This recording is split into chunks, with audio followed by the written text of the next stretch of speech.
السلام عليكم ورحمة الله وبركاته. كنتمنى تكونوا بخير وعلى ألف خير. اليوم جيتكم بوصفة محبوبة عند الجميع، وهي المعقودة اللي كيحماقوا عليها الكبار والصغار. هاد الوصفة كيف ما كتعرفوا فيها القلي، وكنعرفوا أن القلي ماشي صحي، ولكن مرة فيها باس الواحد غير ما يكترش من القلي في النظام الغذائي ديالو. فاليوم غادي نشارك معاكم جميع الأسرار باش تنجح معاكم هاد المعقودة.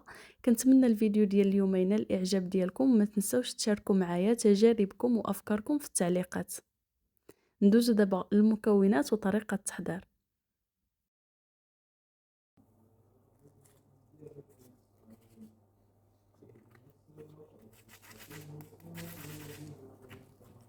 أول حاجة غادي نسلق البطاطا.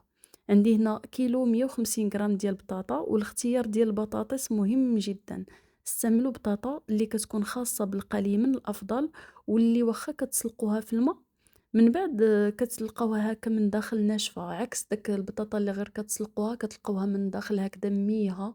فما كنصحكمش بهاد النوعية ديال البطاطا هادي. هنا غير كنبغي نسلق البطاطس كنزيد لها واحد شويه ديال الملحه، ودابا ندوزو باش نوجدو الخليط اللي غادي نحضروا به المعقوده ديالنا. عندي هنا 200 غرام ديال الدقيق الابيض او الفارينه، 2 كيسان. كنزيد لهم شويه ديال الملحه، معلقه صغيره ديال التحميره، نص معلقه صغيره ديال الكمون.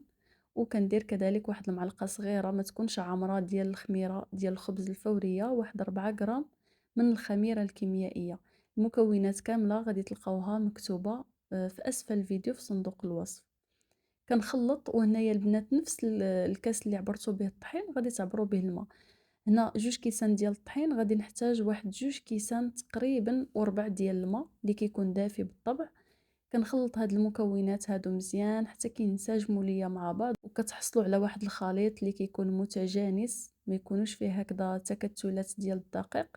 هنا نسيت في الاول ما ضفتش واحد شويه ديال الخرقوم، غادي نضيفو غير باش كيزيد يعطي لينا هذاك اللون اللي كيكون زوين هكذا في المعقوده. كاين اللي كيدير الزعفران، انا كنفضل انني ندير الخرقوم. اللي بغى يدير الزعفران يديرو. من بعد غادي نغطي هذا الخليط ونخليه في الجانب. وهنا غير كتسلق لينا البطاطس، ضروري تمعسوها وهي سخونه، وهذا كيساعد باش نحصلوا على قوام متماسك، وكيسهل علينا نشكلوها من بعد. عكس الا خليتوها حتى تبرد عاد معستوها ما غاديش تمعس لكم مزيان. ضروري البطاطا ديالنا وحنا كنمعسوها نبقاو كنمعسوها مزيان حتى كيولي القوام ديالها هكذا رطب، وما كتحسوش هكذا بداك الطريفات ديال البطاطا كيبقاو فيها هكا صحاح. ضروري حتى تحصلوا على واحد لابيغي هكا ديال البطاطا اللي كتكون ممعوسه مزيان. كنضيف من بعد واحد 3 ديال المعلقات خليط ما بين المعدنوس والقزبور، شويه ديال الملح على حسب الذوق، نص معلقه صغيره ديال الكمون، شويه ديال الابزار اولا الفلفل الاسود. وكنضيف هنا نص معلقه صغيره ديال البودره ديال الثومه. ما كنتش كنتوفر البنات على الثومه طريه، من الافضل ضروري ديروا هكذا واحد 2 فصوص ديال الثومه اللي كتحكوهم هكذا مزيان. ومن بعد غادي نخلط هاد المكونات هادو مزيان حتى كينسجموا وكتداخل هكذا المكونات مع بعض. مباشرة كندوزو باش نشكلو الكرات ديال المعقودة.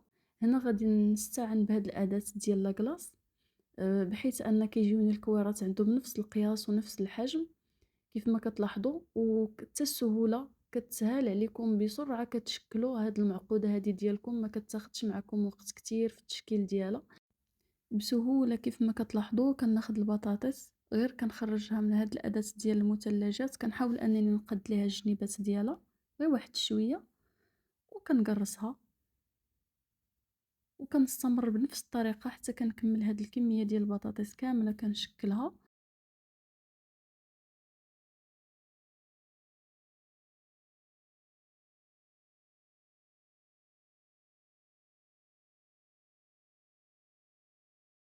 ودابا مباشرة غادي ندوزو للمرحلة ديال القلي. في هاد الأثناء أنا دايرة كمية من الزيت كتسخن.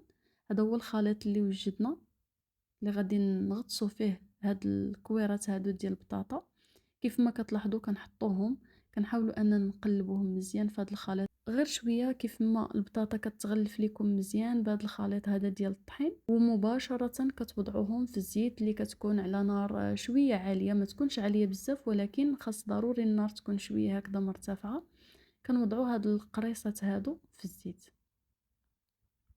هنا غير كنبغي نوضعهم في الزيت كيف ما كتلاحظوا كنحاول انني نقلبها بحال هكذا باش داك الطحين اللي غطسناه فيها ما كيخرجش هكا من الجوانب وكيبقى نفس الكميه ديال الدقيق من الاسفل ومن الاعلى. وبالطبع كتحطوها في الزيت غير بشويه وكتردوا البال.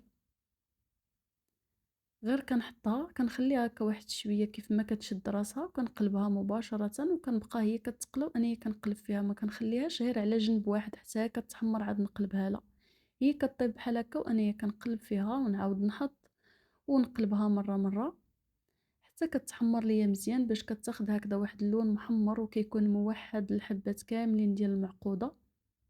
كيف ما كتلاحظوا البنات هما هادو كنعاود نقلب فيهم وهما في نفس الوقت كيطيبوا.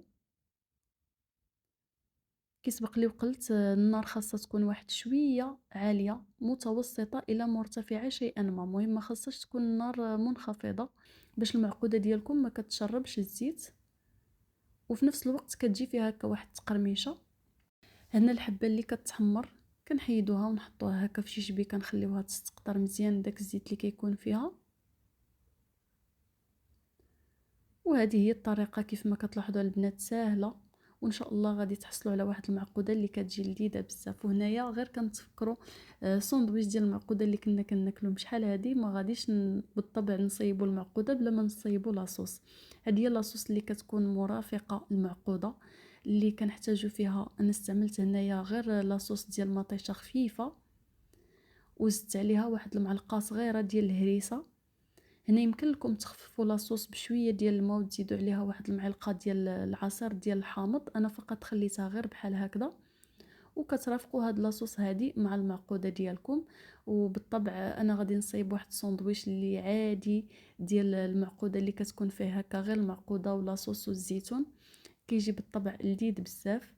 وكانت هذه هي الوصفه ديال اليوم، كنتمنى ان شاء الله تنال الاعجاب ديالكم وتجربوها. خليتكم على خير، ملتقانا ان شاء الله في الفيديو القادم مع وصفه جديده.